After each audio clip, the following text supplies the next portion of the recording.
ان کو تلاش کریں جو صحیح معنی میں مستحق ہیں، جو صحیح معنی میں زکات کے مستحق ہیں، ہم ان کو زکات دیں۔ لہٰذا اگر غیر مستحق کو زکات دے دی جائے گی تو آپ کتنے ہی مال و دولت خرچ کر لیں، زکات ادا نہیں ہوگی، آپ کو وہ روپیہ اور پیسہ نفلی صدقے میں لگ جائے گا۔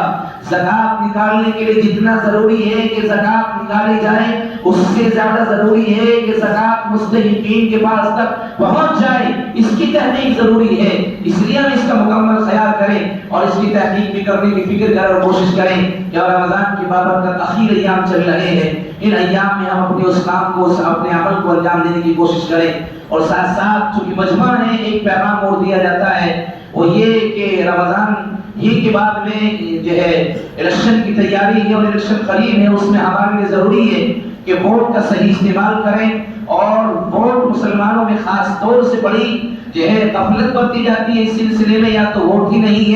ہے تو وہ ڈالنے کی کوشش نہیں کرتے ہیں۔ یہ ہمارے لیے ایک حق ہے اور ہمارا ملک جمہوری ملک ہے، اور ہماری ایک ووٹ کی بڑی طاقت ہوگی میرے عزیزوں۔ ایک ووٹ کی بنیاد پر ہی ہمارے ملک ہندوستان کا مستقبل سنور سکتا ہے۔ اس لیے ہر آدمی اپنی ووٹ کی اہمیت کو سمجھے۔ ووٹ ایک شہادت ہے، ایک سچائی، ایک گواہی دینا ہے۔ لہٰذا ہمارے نظریے میں اور ہمارے ذہن میں جو سب سے ہمارے نزدیک سچی اور معتبر ہو، ہمیں اس کا انتخاب کرنا ہے۔ لیکن ووٹ کا ڈالنا ضروری ہے۔ اگر ووٹ کا ادھیکار ختم ہو گیا اور ووٹ ہم نے نہیں ڈالی تو میرا عزیزو ہمارے پاس ایک ایسا ہتھیار ختم ہو جائے گا کہ ہم اس ملک میں رہتے ہوئے اس ملک کے باشندے قرار نہیں دیے جائیں گے۔ اس لیے ضروری ہے ہم ووٹ کا اہتمام کے ساتھ میں، اگر بنی ہوئی نہیں ہے تو بنوانے کی کوشش کریں، اور بنی ہوئی ہے تو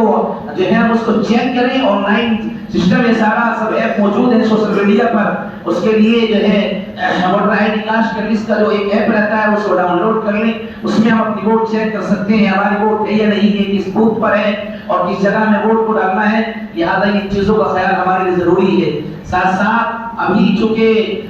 جمعرات میں آنے والی جمعرات عید الفطر جو مسلمانوں کی عظیم الشان تہوار ہوتا ہے، اس تہوار کے پیش نظر اور آج جمعۃ الوداع کے پیش نظر کل لونی تھانے میں علماء اور ائمہ کے ساتھ جو ہے پولیس افسران کی ایک میٹنگ ہوئی تھی۔ اس میٹنگ میں پولیس افسران کی طرف سے جو ہدایات دی گئی تھی وہ مختصر یہ ہے کہ انہوں نے کہا کہ جمعے میں خاص طور سے اس کا خیال رکھیں کہ بھیڑ زیادہ ہوتی ہے آپ لوگوں کے یہاں، باہر روڈ پر کوئی نماز پڑھنے کی کوشش نہ کریں، راستہ بند نہ کریں، راستے میں چلنے پھرنے والوں کو دشواری نہ ہو جائے۔ آپ کو نماز ایک بار کر لیں، دو بار کر لیں، اس میں آپ کے لیے کوئی روک ٹوک نہیں ہے، لیکن بہتر کوشش یہ کریں کہ آپ مسجد کے اندر ہی رہیں اور مسجد سے باہر نکل کر روڈ پر اور سڑک راستے پر، عام راستوں پر نماز پڑھنے کی کوشش نہ کریں۔ اسی طرح عیدگاہ کے سلسلے میں انہوں نے یہ کہا مین روڈ جو ہائی وے ہے،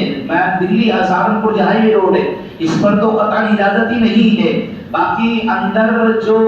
عیدگاہ ہے اس سے متصل جو لوکل راستے ہیں، گزشتہ سال بھی جب ہماری علماء کی میٹنگ ہوئی تھی تو ہم نے بہت جدوجہد کر کے جمعیت علماء کے پلیٹ فارم سے ان سے اجازت لی، باضابطہ اے سی پی کو ساتھ میں لے جا کر معائنہ کرایا اور ان سے کہا کہ سر یہ تو لوکل راستے ہیں، ان سے کوئی عام راستے نہیں ہے، یہاں زیادہ ٹریفک نہیں چلتا ہے، اس لیے انہوں نے اجازت دی، باضابطہ ان راستوں پر نماز پڑھی گئی۔ لیکن چونکہ اس مرتبہ ایس ایچ او بھی نئے ہیں اور اے سی پی بھی نہیں آئے ہیں، لہٰذا ابھی انہوں نے کہا ہے آرڈر ہمیں اوپر سے یہ ہے کہ راستے پر ایک بھی بندے کو نماز نہیں پڑھنی ہے۔ ہم نے ان سے پھر بھی ریکوائر کری تو آج شاید کسی موقع پر وہاں جا کر معائنہ ان کے ساتھ میں ہوگا، وہ فرمائیں گے کم از کم ان راستوں کی اجازت مل جائے جو